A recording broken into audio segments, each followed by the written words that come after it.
Segurança no Deus da Justiça. Autor, Pastor Márcio Valadão. Uma publicação da Igreja Batista da Lagoinha, primeira edição, julho de 2011. Introdução. Quando uma pessoa sofre um acidente e fica inconsciente, consequentemente precisa ser levado ao hospital. E ali, quando retoma a consciência, o médico faz algumas perguntas básicas. Qual o seu nome? Onde você mora, o que você faz. Caso o paciente não consiga responder nenhuma pergunta, ou mesmo que ele responda algumas corretas, mas não todas, significa que ele não está bem. O que estou tentando explicar ao iniciar esta mensagem, descrevendo sobre esse teste básico na medicina, é que na fé precisamos ter a compreensão da nossa identidade. Quem somos? Qual o nosso nome? O nosso nome não é a denominação ao qual pertencemos, mas sim a nossa identidade espiritual. Ele é tão relevante que quando nos convertemos, nascemos de novo espiritualmente, recebemos um novo nome, o qual conhecemos na glória, quando encontrarmos com o Senhor. Conforme nos diz a Bíblia, quem tem ouvidos, ouça o que o Espírito diz às igrejas. Ao vencedor, dar-lhe um maná escondido, bem como lhe darei uma pedrinha branca, e sobre esta pedrinha é escrito um novo nome, o qual ninguém conhece, exceto aquele que o recebe. Apocalipse capítulo 2, verso 17. Mesmo não conhecendo qual seja este nome, sabemos que será maravilhoso, pois nos será dado pelo nosso Senhor, e podemos confiar em Deus, porque Ele tem sempre o melhor para a nossa vida. Sabemos que somos aceitos em Cristo Jesus, e por isso estamos seguros nele. E quando estamos em Cristo, somos livres de toda condenação. Uma confirmação dessa segurança é que está escrito em Romanos, capítulo 8, versos 1 e 2. Agora, pois, nenhuma condenação há para os que estão em Cristo Jesus, porque a lei do Espírito da vida, em Cristo Jesus, te livrou da lei do pecado e da morte. Estamos livres de toda condenação. O verso 17 de Romanos capítulo 8 diz: Ora, se somos filhos de Deus, somos também herdeiros, herdeiros de Deus e co-herdeiros com Cristo. Se com Ele sofremos, também com Ele seremos glorificados. Nessa mensagem, vou expressar exatamente sobre a segurança que temos em Cristo Jesus, porque Ele nos libertou completamente do domínio do pecado. O Senhor nos protege de todo mal. Não caia um fio de cabelo da nossa cabeça, se assim não for a vontade dEle. Em Cristo, tudo coopera para o nosso bem, porque isto estamos seguros, guardados debaixo de suas asas, sendo cuidados e protegidos de todo mal. Pai, a Tua palavra é vida, e através dela conhecemos mais do Senhor, do Seu amor e bondade para conosco. Mais do que uma declaração, é o testemunho do poder da Tua palavra, que ela nos console, exorte, edifique e que venha trazer a salvação, a vida eterna para cada ouvinte, em todo lugar, em qualquer lugar da terra, seja nos presídios, nos hospitais. Que o Espírito Santo do Senhor traga segurança, livramento de todo mal nesta hora, e que a Tua graça possa alcançá-los. Em nome de Jesus. Amém. Livre de toda condenação. Algumas pessoas têm dificuldade de se sentirem realmente livres de toda condenação porque acreditam que, para serem aceitas, precisam sofrer. Algumas podem até dizer: eu não consigo me perdoar. Às vezes, por viverem tantas circunstâncias na vida, situações que assolam as emoções e até mesmo a confiança de que cada manhã as misericórdias do Senhor se renovam, muitas pessoas estão feridas, vivendo no pecado, acreditando muitas vezes que a vida é feita apenas de sofrimento. Em razão de tantas feridas, são incapazes de reconhecerem e vivenciarem o perdão em suas vidas. E porque fizeram algumas escolhas erradas, não conseguem se perdoar. Algumas delas até mesmo castigam a si mesmas, acreditando que só assim receberão perdão. Mentira! Engano de Satanás. A Bíblia diz que o Senhor já levou sobre si toda a condenação. Não precisamos viver carregando os fardos do pecado, porque o Senhor levou todos os nossos pecados ali na cruz do Calvário, para que fôssemos livres de toda e qualquer condenação. Veja o que está escrito em Isaías capítulo 53. Certamente, Ele tomou sobre si as nossas enfermidades, e as nossas dores levou sobre si, e nós que o reputávamos por aflito, ferido de Deus e oprimido, mas ele foi transpassado pelas nossas transgressões e moído pelas nossas iniquidades. O castigo que nos traz a paz estava sobre ele, e pelas suas pisaduras fomos sarados. Todos nós andávamos desgarrados como ovelhas, cada um se desviava pelo seu caminho, mas o Senhor fez cair sobre ele a iniquidade de nós todos. Ele foi oprimido e humilhado, mas não abriu a boca, como cordeiro foi levado ao matadouro, e, como ovelha muda perante os seus tosqueadores, ele não abriu a boca. Por juízo o opressor foi arrebatado, e de sua linhagem, quem dela cogitou? Porquanto foi cortado da terra dos viventes, por causa da transgressão do meu povo, foi ele ferido. Designaram-lhe a sepultura, como com os perversos, mas com o rico esteve na sua morte, posto que nunca fez injustiça, nem dolo algum se achou em sua boca. Todavia ao Senhor agradou moê-lo, fazendo enfermar, quando der ele a sua alma como oferta pelo pecado. Verá a sua posteridade e prolongará os seus dias. É a vontade do Senhor prosperará nas suas mãos. Ele verá o fruto do penoso trabalho de sua alma e ficará satisfeito. O meu servo, o justo, com o seu conhecimento, justificará muitos, porque as iniquidades deles levará sobre si. Por isso eu lhe darei muitos como a sua parte, e com os poderosos repartirá ele o despojo, porquanto derramou a sua alma na morte. Foi contado com os transgressores, contudo levou sobre si o pecado de muitos, e pelos transgressores intercedeu. Isaías capítulo 53, versos 4 a 12. Mesmo não tendo nenhum pecado, Jesus carregou os pecados da humanidade e pagou um alto preço na cruz para que você e eu pudéssemos ter vida, e vida em abundância. Jesus nos libertou do império das trevas quando derramou sua vida no Calvário. Ele fez isso por cada um de nós. Por isso, querido, você precisa viver a realidade da salvação na sua vida, porque Jesus, sem merecer, sofreu punição de maneira substitutiva pelos nossos pecados. Ele tomou o nosso lugar. A cruz era para mim, para você. No entanto, Cristo é que esteve nela, sofrendo todo tipo de castigo para nos imputar justiça. Ele, que nunca cometeu nenhuma injustiça, foi moído. Deu a sua alma como oferta pelos nossos pecados. Quando Jesus foi preso, já havia sido estabelecido que naquele dia 3 condenados seriam executados.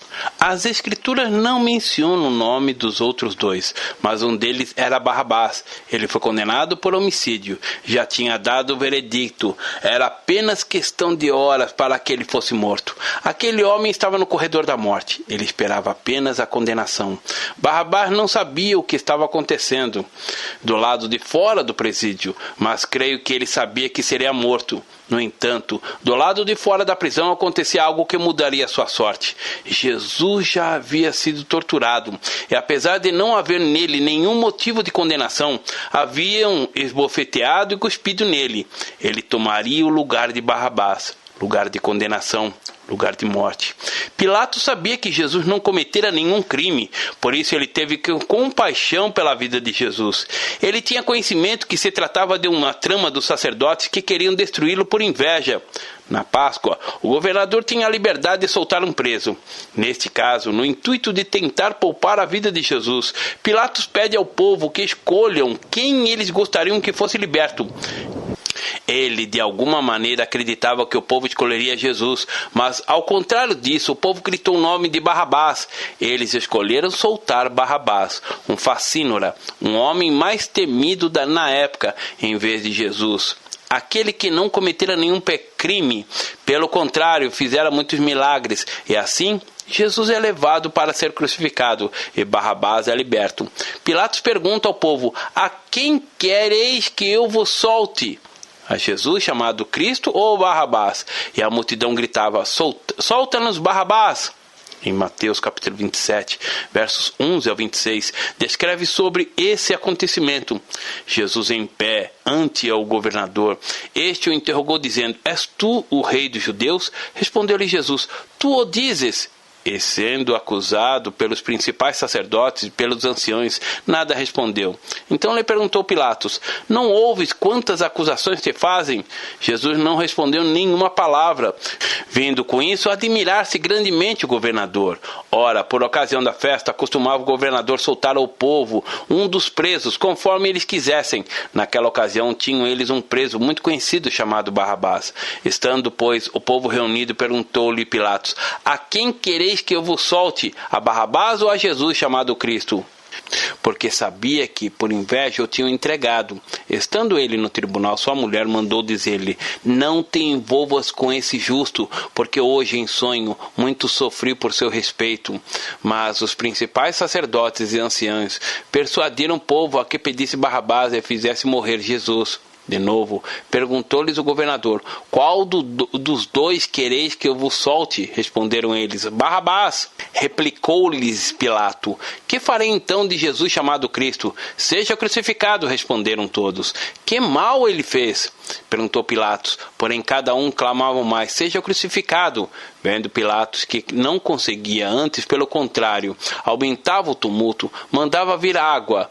Lavou as mãos perante o povo, dizendo: estou inocente do sangue deste justo, fique o caso convosco. E o povo todo respondeu: caia sobre nós o seu sangue e sobre nossos filhos. Então Pilatos lhe soltou Barrabás, e após haver açoitado a Jesus, entregou-o para ser crucificado.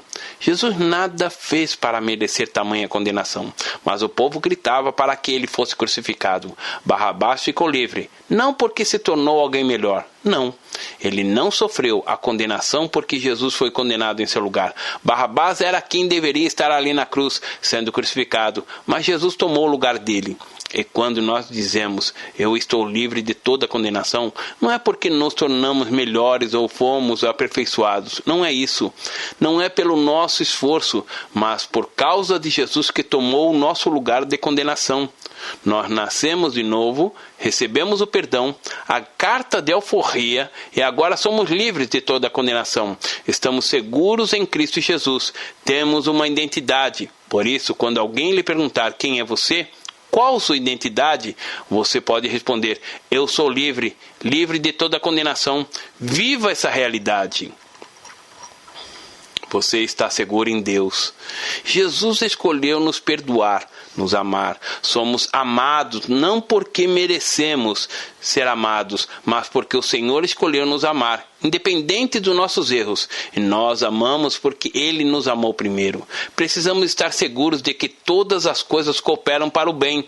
Em Romanos capítulo 8, verso 28 está escrito: sabemos que todas as coisas cooperam para o bem daqueles que amam a Deus, daqueles que são chamados segundo o seu propósito. Cooperar para o bem significa amar a Deus e confiar em que apenas das tribulações tudo vai cooperar para o seu bem. Se você ama a Deus e aquele noivado acabou, agradeça a Ele, porque Jesus tem o melhor para a sua vida. E se isso foi tirado de você é porque não era o melhor de Deus para a sua vida. Se você ama a Deus e foi demitido do emprego, mesmo que você não consiga ver esse aparente mal como algo benigno, saiba que todas as coisas cooperam para o seu bem. Quem sabe você começará a trabalhar numa outra empresa com um cargo melhor remunerado, ou até mesmo pode ser um lugar onde poderá professar sua fé e evangelizar para o reino de Deus. Se você ama Deus, aquilo que lhe parece mal pode ser transformado em bem maior para a sua vida, pode cooperar para o seu bem. Em Gênesis, a partir do capítulo 37, temos a história de José.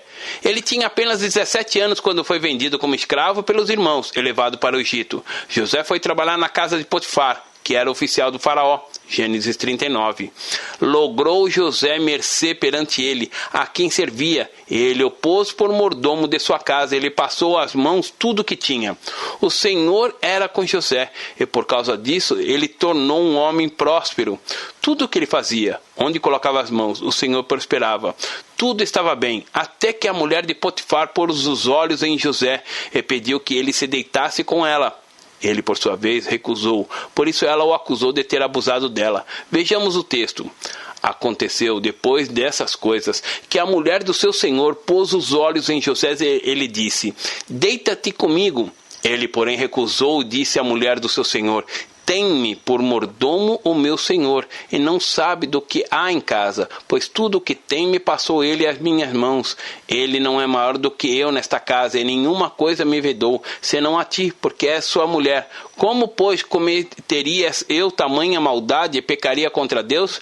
Falando ela a José todos os dias, e não lhe dando ele ouvidos, para se deitar com ela e estar com ela, sucedeu que, certo dia, veio ele à casa para atender aos negócios, e ninguém dos da casa se achava presente. Então ela o pegou pelas vestes e lhe disse: deita-te comigo. Ele, porém, deixando as vestes nas mãos dela, saiu, fugindo para fora. Vendo ela que ele fugira para fora, mas havia deixado as vestes nas mãos dela, chamou pelos homens da sua casa e lhe disse: vede, trouxe-nos meu marido esse hebreu para insultar-nos. Veio até mim para deitar-me comigo, mas gritei em alta voz. Ouvindo ele que eu levantava a voz e gritava, deixou as vestes ao meu lado e saiu, fugindo para fora. Conservou ela junto de si as vestes dele, até que o seu senhor tornou à casa. Então lhe falou segundo as mesmas palavras e disse: o servo hebreu que me trouxestes veio ter comigo para insultar-me. Quando, porém, levantei a voz e gritei a ele, deixando as vestes ao meu lado, fugiu para fora. Tendo o Senhor ouvido as palavras de sua mulher, como lhe tinha dito, desta maneira me fez o teu servo. Então se lhe acendeu a ira. E o senhor de José o tomou e o lançou no cárcere, no lugar onde os presos do rei estavam encarcerados. Ali ficou ele na prisão. Gênesis capítulo 39, versos 7 ao 20. José foi lançado no cárcere porque se negou pecar contra Deus e contra o seu Senhor. Ele passou os melhores anos da sua juventude na prisão, mas em seu coração ele tinha certeza de algo, que Deus jamais o abandonaria. José poderia não entender o que estava acontecendo, mas sabia do amor de Deus por ele e que o Senhor estava trabalhando a seu favor. Na história de José vemos que aos 30 anos houve uma poderosa mudança na vida dele. Durante 13 anos ele viveu como se fosse um perdedor. As pessoas olhavam para ele e ouviam assim, como alguém que fracassou, mas ele estava seguro de todas as coisas estavam sob o controle de Deus, e José se tornou o governador do Egito. O conselho foi agradável a Faraó e a todos os seus oficiais. Disse Faraó aos seus oficiais: acharíamos porventura homem como este, em que há o Espírito de Deus? Depois disse Faraó a José: visto que Deus te fez saber tudo isto, ninguém há tão ajuizado e sábio como tu. Disse mais Faraó a José: vês que te faço autoridade sobre toda a terra do Egito. Então tirou Faraó o seu anel de sinete da mão e o pôs na mão de José. Fê-los vestir roupas de linho fino, ele pôs no pescoço um colar de ouro. E fê-los subir ao seu segundo carro. E clamavam diante dele: inclinai-vos. Deste modo, o constituiu sobre toda a terra do Egito. Disse ainda Faraó a José: eu sou Faraó, contudo, sem a tua ordem, ninguém levantará mão ou pé em toda a terra do Egito. Gênesis capítulo 41, verso 37 a 44. José poderia olhar ao seu redor e ver tudo contrário, pois estava preso, longe de seu pai e familiares, sozinho numa terra estranha, mas ele se manteve fiel, amando a Deus acima de todas as coisas, mantendo seus olhos fixos no Senhor e não nas circunstâncias. Quando José se revela aos seus irmãos que foram buscar alimento no Egito, leia Gênesis capítulo 44 e 45, ele confirma que Deus estava no controle sobre todas as coisas e o enviou ao Egito para o bem do povo de Deus, conforme nos relata o texto sagrado. Disse José aos seus irmãos: agora chegai-vos a mim. E chegaram-se. Então disse: eu sou José, vosso irmão, a quem vendestes para o Egito. Agora, pois, não vos entristeçais, nem vos irriteis contra vós mesmos por me haverdes vendido para aqui, porque para a conservação da vida Deus me enviou adiante de vós, porque já houve 2 anos de fome na terra, e ainda restam 5 anos em que não haverá lavoura nem colheita. Deus me enviou adiante de vós, para conservar vossa sucessão na terra, e para vos preservar a vida por um grande livramento. Assim, não fostes vós que me enviastes para cá, e sim Deus, que me pôs por pai de Faraó, e senhor de toda a sua casa, e como governador em toda a terra do Egito. Gênesis capítulo 45, versos 4 a 8. Amado, amada, o plano de Deus para a sua vida não pode ser frustrado. E Deus também não tem filhos prediletos. Todos são iguais aos olhos deles. Nós não fomos chamados para entender os caminhos do Senhor, mas para amá-lo. Jesus disse: como o Pai me amou, também eu vos amei. Permanecei no meu amor. João capítulo 15, verso 9. Quando o nosso coração é cheio dessa convicção de que somos amados por Ele, tudo irá contribuir para o nosso bem. A palavra diz que todas as coisas cooperam para o bem daqueles que amam a Deus. E quanto mais você tiver essa realidade dentro do seu coração, o diabo não terá poder de agir na sua vida. Precisamos entender de uma vez o quanto estamos seguros em Deus, na verdade, é que a palavra dele na nossa vida. Muitas pessoas dizem que não vale a pena seguir a Cristo, porque não creem que Ele pode mudar as suas vidas. Mas seguir a Cristo é algo tremendo, tão maravilhoso que é impossível conhecer a Jesus Cristo e não sofrer nenhuma mudança na vida. É diferente. A Bíblia também nos conta a experiência com Deus de 3 jovens, Daniel, Sadraque, Mesaque e Abednego, que foram para a Babilônia.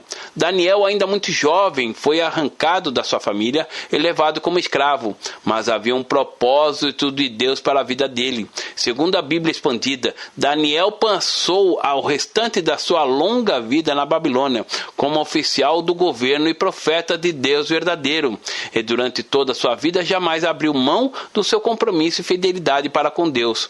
Leia o livro de Daniel e conheça mais desse homem de Deus. Você tem que estar seguro de que todas as coisas cooperam para o seu bem. Então, não significa que você não possa chorar porque o noivado acabou, ou porque você não passou no vestibular, ou porque perdeu um ente querido. Não é isso. Precisamos entender que tudo pode ser diferente, porque Deus é poderoso para realizar em nossa vida infinitamente mais do que desejamos ou almejamos, porque todas as coisas cooperam para o bem daqueles que amam a Deus. Nele podemos nos sentir seguros. Romanos capítulo 8, verso 31 está escrito: que diremos, pois, à vista dessas coisas? Se Deus é por nós, quem será contra nós? Como os pais torcem pelos filhos, Deus também torce por nós. Se Ele é por nós, quem será contra nós? O Senhor é por nós. Ele nos ajuda a chegar ao nosso alvo. Ele torce por você. Torce pelo seu casamento, para que você mantenha a aliança, pelo seu emprego, para que você seja o melhor funcionário da empresa. Mas é preciso que você creia. Não duvide em seu coração que Deus é um Deus que realiza os seus sonhos e cumpre cada promessa que Ele mesmo fez.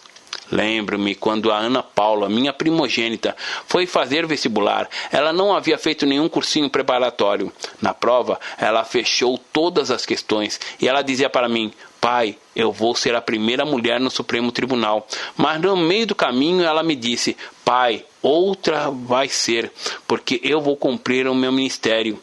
Mas se ela continuasse, talvez se tornasse a primeira mulher ao Supremo Tribunal, porque a palavra de Deus diz: agrada-te do Senhor, e Ele satisfará os desejos do teu coração. Salmos 37, verso 4.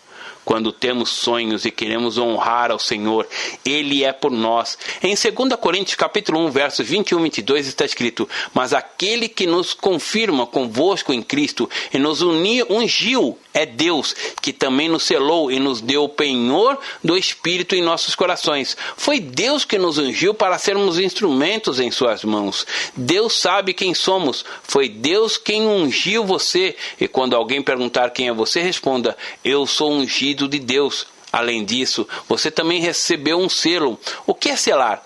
Selar é tornar válido, firmar, efetivar. Certa vez estava num cartório, passando uma procuração e colocaram um selo na procuração e eu assinei. O selo tornou aquele documento válido. Ele faz com que o governo reconheça a validade do documento. E hoje nós temos esse selo em nossa vida, o Espírito Santo. O próprio Espírito testifica com o nosso espírito que somos filhos de Deus. Romanos capítulo 8, verso 16. Quem é você? Eu fui confirmado, ungido e selado. Em Colossenses capítulo 3, verso 3 diz: porque morrestes e a vossa vida está oculta juntamente com Cristo em Deus. Segundo a Bíblia Genebra, o fato de que a vida dos cristãos está oculta juntamente com Cristo em Deus aponta para a segurança e invencibilidade da nova vida em Cristo. O que Deus deu gratuitamente, nem os seres humanos e nem os anjos podem tirar. A palavra de Deus está escrito que estamos escondidos, ocultos com Cristo em Deus. O médico tem apenas a visão externa de você, mas você tem outra identidade. Uma pessoa pode ver a foto da outra e dizer que a conhece, mas não pode tirar a foto do papel onde está impressa, porque nós não somos uma fotografia, somos alma e espírito e moramos num corpo. Deus vê a nossa verdadeira essência, corpo, alma e espírito. Ninguém nos conhece mais do que o próprio Deus, pois Ele mesmo nos criou e nos aperfeiçoa a cada dia. Foi Deus quem começou a obra em nós. Em Filipenses capítulo 1, verso 6 diz: estou plenamente certo que aquele que começou a boa obra em vós há de completá-la até o dia de Cristo Jesus.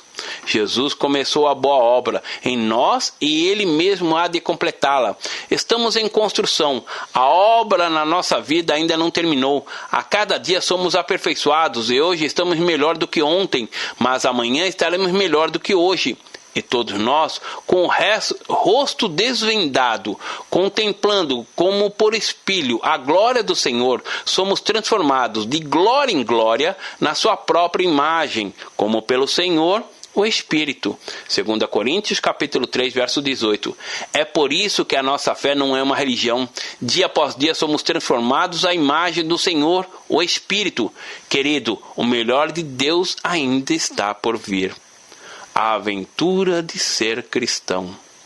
Ao contemplarmos a cidade de Belo Horizonte, percebemos que ela é cercada por serras que formam um lindo horizonte. A Serra do Curral é tão linda que parece que está tocando o céu, mas quando chegamos lá no alto, enxergamos um novo horizonte. É assim também a nossa vida com o Senhor. Há sempre um novo horizonte.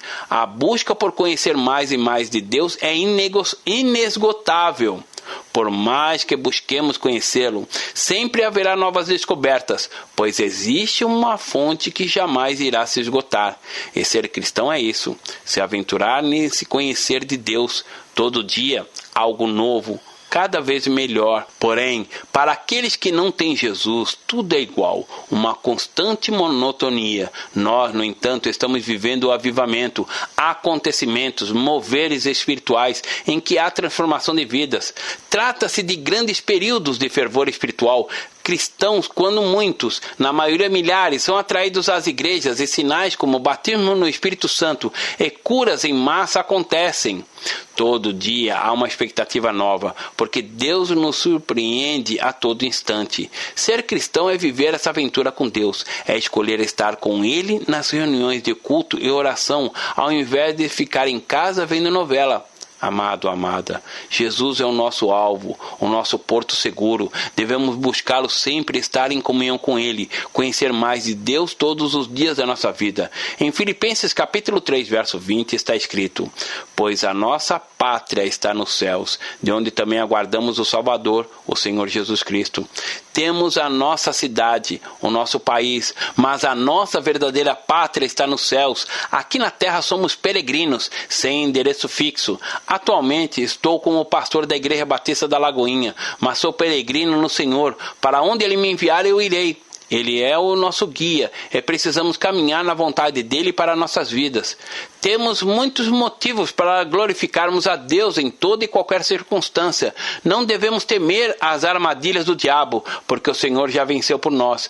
Quem intentará acusação contra os eleitos de Deus?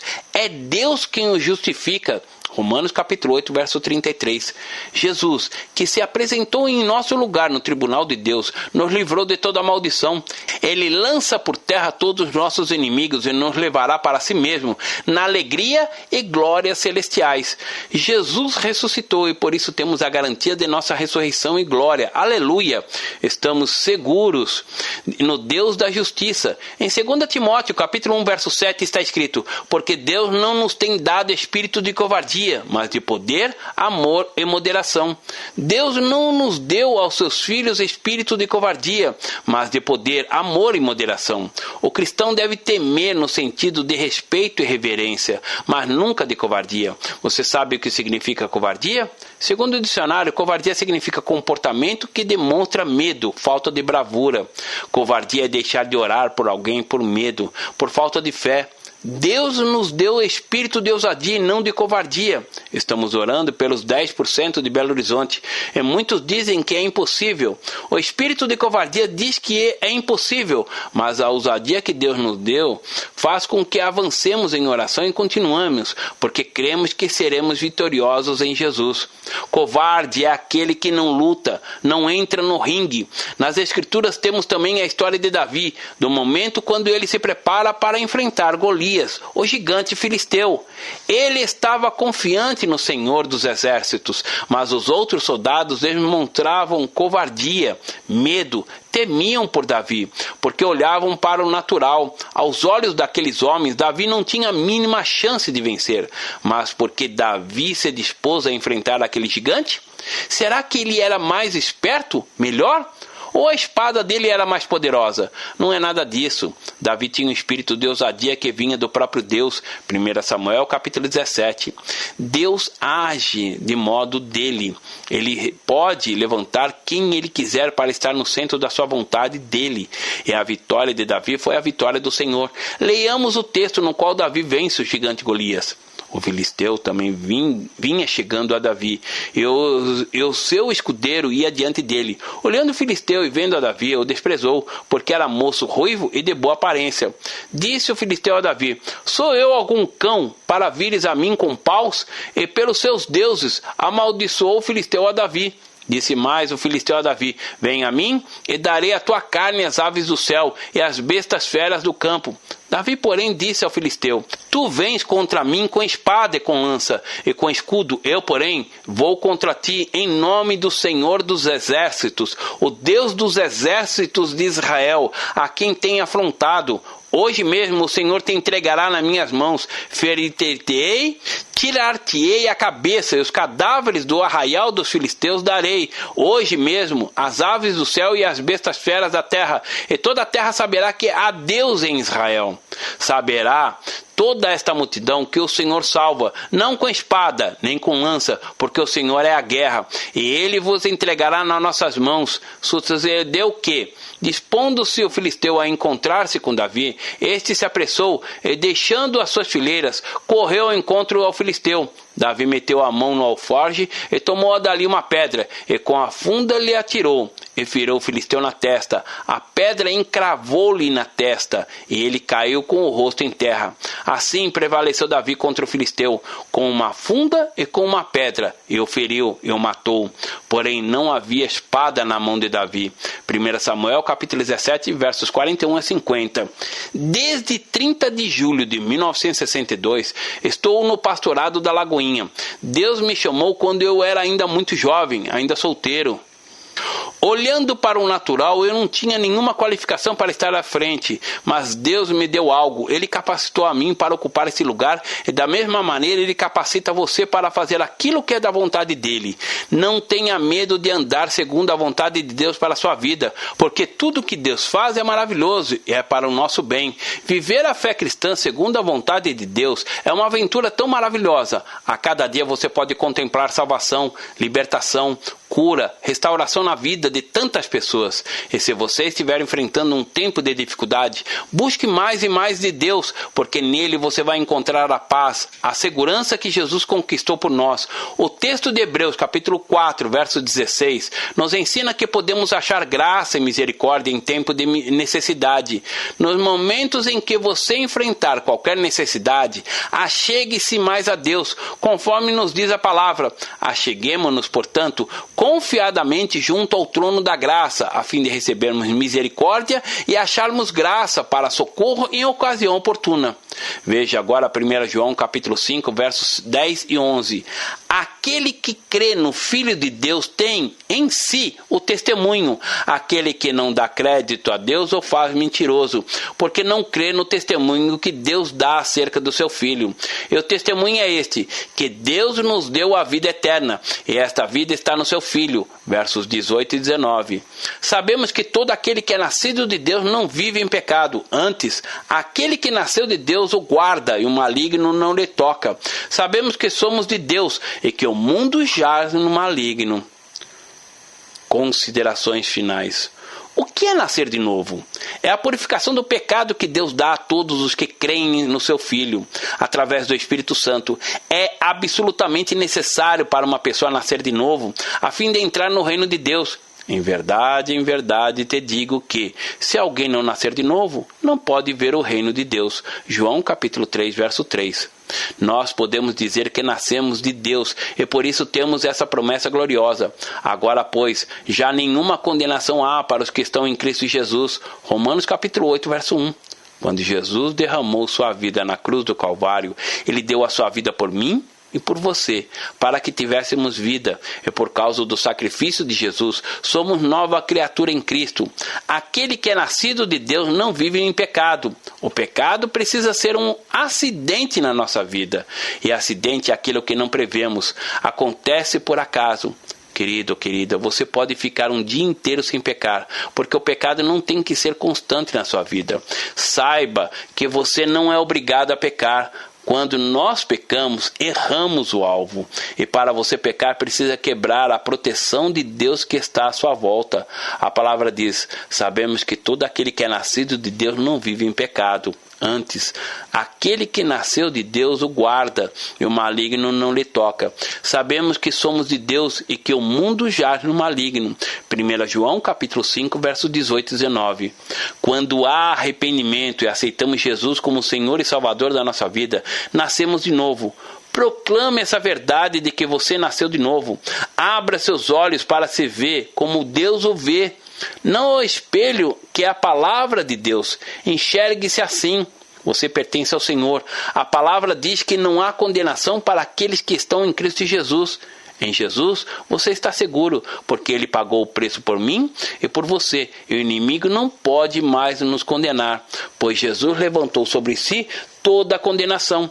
Por isso, pelo sangue derramado ali na cruz, estamos seguros. Pertencemos a Deus. O Senhor conhece o que lhes pertence. 2 Timóteo capítulo 2, verso 19. E o desejo que pulsa no coração de Deus é que você receba o milagre do novo nascimento.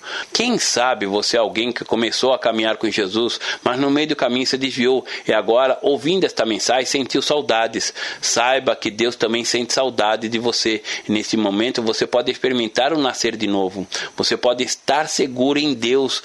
Ou você é alguém que deseja conhecer mais do Senhor e confessá-lo como o Senhor da sua vida.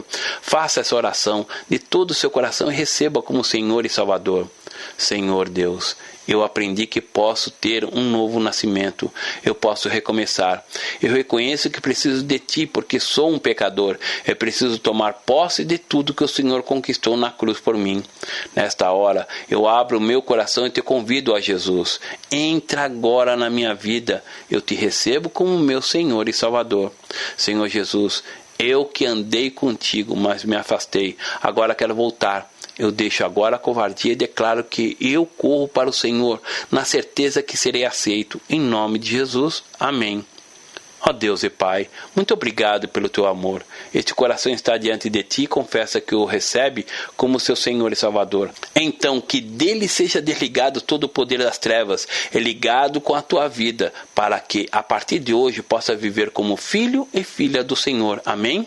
Seja bem-vindo, bem-vinda à família de Deus. Deus abençoe. Pastor Márcio Valadão. Jesus te ama e quer você. Primeiro passo, Deus o ama e tem um plano maravilhoso para a sua vida, porque Deus amou o mundo de tal maneira que deu seu Filho unigênito para todo aquele que nele crê não pereça, mas tenha vida eterna. João capítulo 3, verso 16. Segundo passo, o homem é pecador e está separado de Deus, pois todos pecaram e carecem da glória de Deus. Romanos capítulo 3, verso 23, parte B. Terceiro passo, Jesus é a resposta de Deus para o conflito do homem.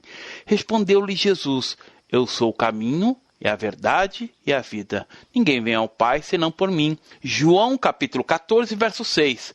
Quarto passo, é preciso receber a Jesus em nosso coração, mas a todos quanto receberam, deu-lhes o poder de serem feitos filhos de Deus, a saber, aos que crerem em seu nome. João capítulo 1, verso 12, parte A. Se com tua boca confessares Jesus como Senhor e, em teu coração, credes que Deus o ressuscitou dentre os mortos, será salvo. Porque com o coração se crê para a justiça, e com a boca se confessa a respeito da salvação. Romanos capítulo 10, verso 9 e 10.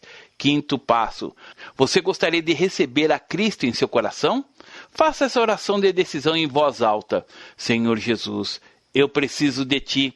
Confesso-te o meu pecado de estar longe dos Teus caminhos.